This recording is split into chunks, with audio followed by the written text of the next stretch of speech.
Hello, everyone, and welcome to our Meet Your Delegate call with PVL, who was our latest candidate to become a recognised delegate at MakerDAO. Thank you to everyone who's joining us today.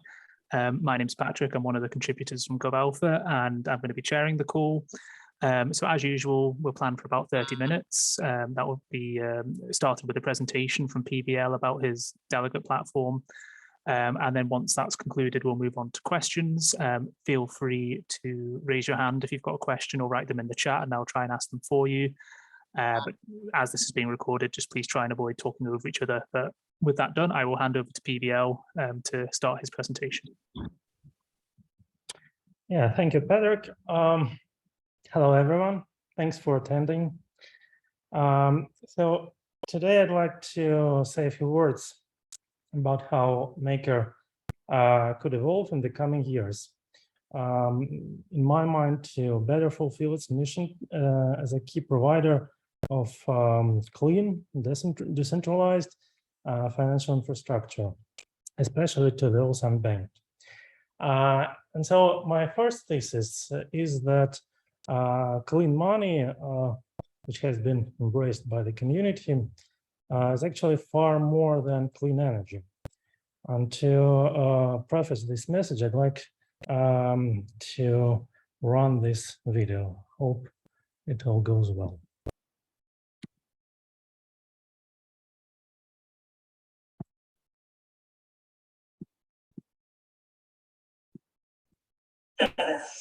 Six, 5, 4, 3, 2, 1. 0. Ignition. Liftoff of the Falcon 9 and Crew Dragon. Yay, NASA! Just like that. Godspeed. Over the past 200 years, humanity has become the dominant force in shaping the face of our planet. This year, 2020, marks a crossover year, when the anthropomass, the mass embodied in the built environment, which includes concrete, metals, bricks, and glass, will exceed the biomass on our planet, which includes trees, plants, animals, bacteria, fungi, and viruses. Current building technologies and material practices are its main culprits, propelling us to an inevitable future where we're called upon to build shelter against ourselves. As we project 200 years ahead, what are the values, principles, knowledge, skills that we must cultivate as we architect a future of synergy between the natural and the built environment?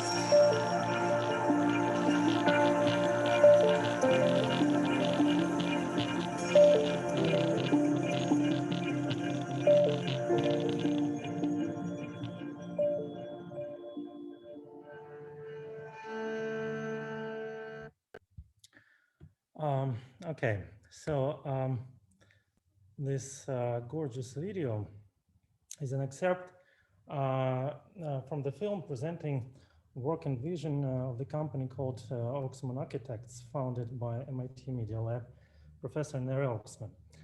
And the reason I played it is because, well, over the last year, MakerDAO has done a great job building bridges with real-world finance. But I believe that we can make one step further. And companies like Oxman Architects are actually our natural allies in this endeavor. So a few words. This company uses technology, design, and biology to develop materials, software, and construction technologies, allowing to create built environments that actually morph into the surrounding and well, sort of form, as they call it, material ecologies. So they harmlessly adapt to the changing natural environment, evolve with it, and eventually gracefully degrade without leaving trace. And they work on materials like glass, polymer, fiber, pigments, and cellular solids, develop technologies like 3D printers that print with glass, and compound robotic arm system. What's more important for us is that company leverages its network of partners in academia and industry to bring products enabled by this platform to the real world. So my idea is that such grassroots networked organizations are pretty similar to Maker in their ethos and also in their mission of building, so to say, tomorrow's future economy. And the idea is that we could and actually should approach such organizations because they could serve as kind of project sourcing hubs for makers funding. So one more example. This is a network called Fab City. It was started at MIT as a small workshop, and now these are more than 2,000 organizations around the world, supported by dozens of university labs. And they promote circular systems in economy and supply chain. The idea is that blueprints data is exchanged globally, but materials, produced goods, and waste don't leave local region, hence cutting cost, environment impact, and well, decentralized table in my mind seems like a good match here. So to sum up, I believe that maker community should strive and should reach out to such grassroots networked organizations and unite efforts, well, finding forms of providing clean funding for such endeavors. And one more consideration is that real-world activity should be considered not only from purely financial perspective, but also from publicity perspective. And well, Maker needs to promote its brand, name recognition, differentiate itself in the market, and well, cooperation with organizations like Oxman or Fab Labs, which are, well, world-renowned, could help not only grow Maker's business, but also provide much needed publicity. My second thesis is that, well, Maker as a leader in the DeFi industry should strive toward integrating Web3 native intelligence. So here's a chart of the crypto Twitter crowd sentiment towards UST over the month preceding its crash and immediately after it. And as you can see, things started brewing around mid-April and accelerated a week before the crash happened. Again, this is sentiment towards UST, not price.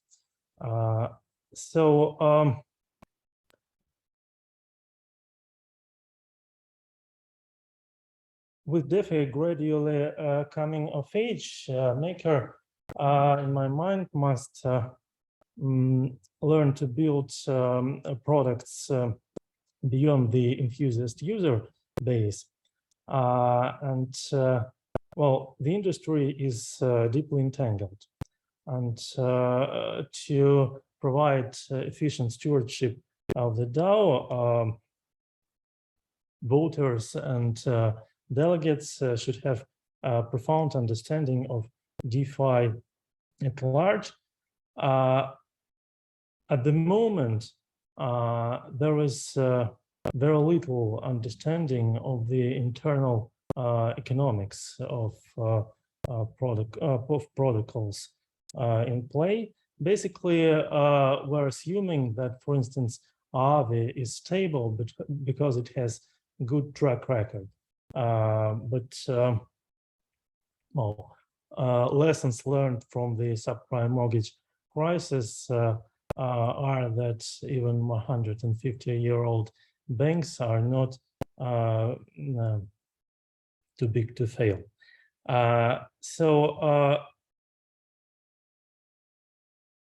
The idea is that DeFi needs not tools translated from TradFi, but DeFi native or TradFi or Web3 native intelligence. Specifically, we can look at any protocol and Maker in particular as an evolving shared narrative. So it lives simultaneously in two domains, open for exploration, on-chain transactions and community interactions. As we've seen on the previous slide, there is certain interaction, I would say. I wouldn't say correlation, but interaction between those two domains, and so they inform and impact each other in both directions in different ways. And I call it creating a bipartite heterogeneous living organism. And my position is that to comprehend and be able to predict this organism, we need to model both parts in the coherent and unified way.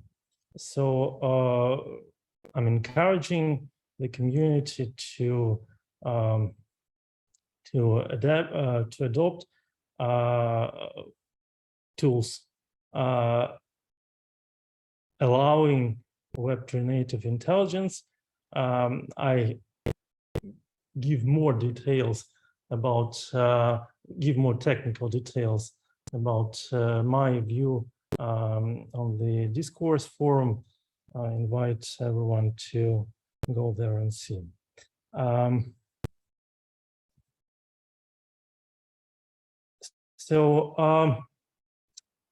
One more position is that community members,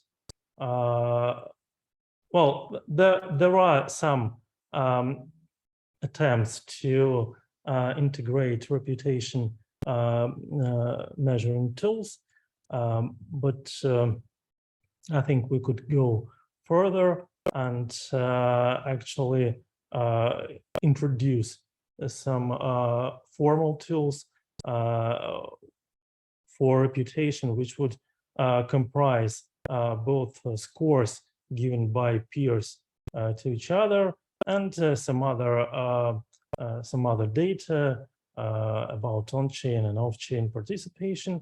And then what's important is that there are certain ranking algorithms that are probably resistant to strategic manipulation, like Sybil attacks and misreporting your peers' assessment. I'm writing in details, in technical details, about these approaches on the discourse forum. Again, welcome. And then we can introduce tools to allowing voting with this reputation, or somehow integrating into the governance process. One more important idea is quadratic funding. It's quite popular. It was brought to the crypto broad attention by Ethereum's founder. I won't go into details now, but I'll just say that it's probably optimal for public goods funding. And I believe that Maker, as a provider of public goods, well, the FAT protocol is the public goods, should definitely look into integrating quadratic funding into its resource allocation procedures. I'm also encouraging integrating Web3 native community tools, because Discord and discourse are well, de facto standards, but they were devised with other cases in mind. And well, here I'm giving just two examples. Geneva is a communication tool, the one with blue logo, and it's noteworthy because it has integrated talking gated rooms and Wallet Connect on top of the traditional rooms, forums, and etc. While Skiff, the lower logo, is a tool for document management, also with also with Wallet Connect. And my final slide. Important thing that culture matters, because culture is the way of handling things that is the way that is deemed appropriate and acceptable in the organization, be it Google or DAO like MakerDAO. This smiling gentleman is Ben Horowitz, co-founder of Ep.16, and in his two books, The Hard Thing About Hard Things and What We Do Is Who We Are, What You Do Is Who You Are, he actually shows on historical examples that organizations' culture codified in its leader sections has direct impact on the endeavor's path.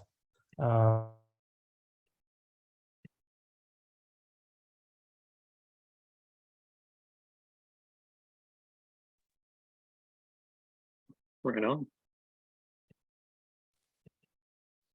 Thanks, BBL. With that, I'm just going to open the floor straight up to any questions if anyone has any to ask, or have we actually lost our delegate candidate here?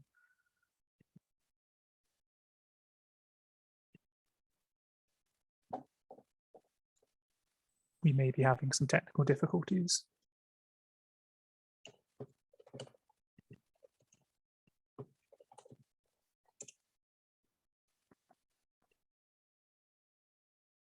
Meantime, there are a few new people to the call, so we can repost the platform. Yeah, what I will do is I will pause the recording for now until PBL's rejoined us. Looks like he's just left.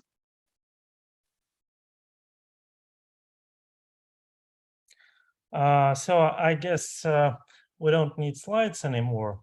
And I want to say that, well, culture matters. And Ben Horowitz shows that leaders' behavior translates into the behavior of the company or community, in our case, which translates into the quality of the job done. So in my mind, delegates' job is to make sure that well, nothing bad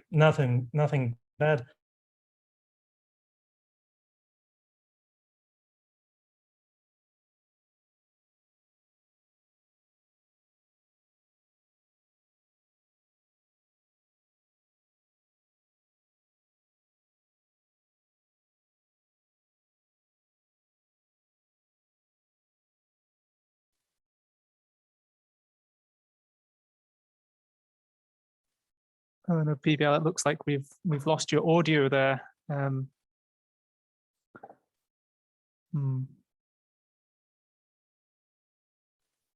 you still with us?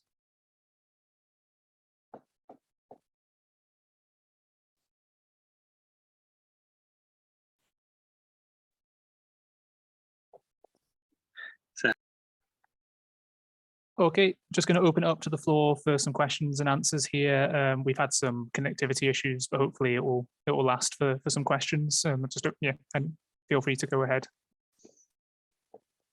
Yeah, I'll kick it off. Frank here from 3F Delegate. Nicely done, first of all, PVL. Appreciate the effort you put into this presentation. Very unique.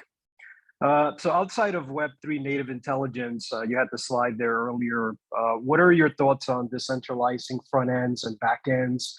I know the end game, I believe phase M5 is looking to operate a decentralized kind of front ends and via the meta DAOs. So I was wondering what your thoughts are, because you did mention a lot of Web3 native intelligence, and what your thoughts are on front ends, back ends being decentralized. Well, first of all, I would say that I'm not an expert in front end. So when I was talking about Web3 intelligence, I meant basically running machine learning on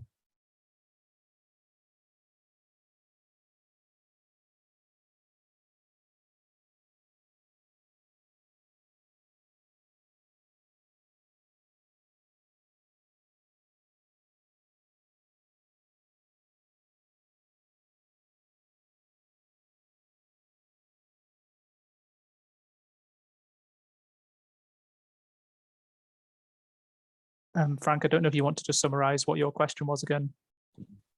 Yeah. So, and I know that one slide with regards to Web3 native intelligence, it does pertain to machine learning, AI, et cetera, which is super interesting, by the way. But I was just wondering, outside of that, of machine learning and using artificial intelligence, if what are your thoughts as a delegate for decentralizing the front ends, the back ends? Because I know you mentioned a lot about Discord and I believe the forum.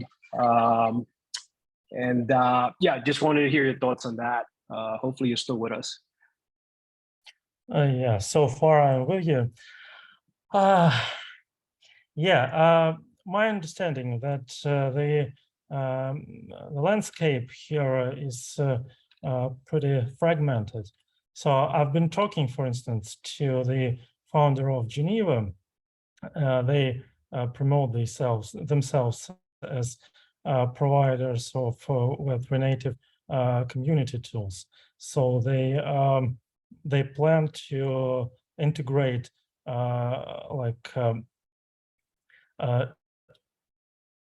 token-based economy around community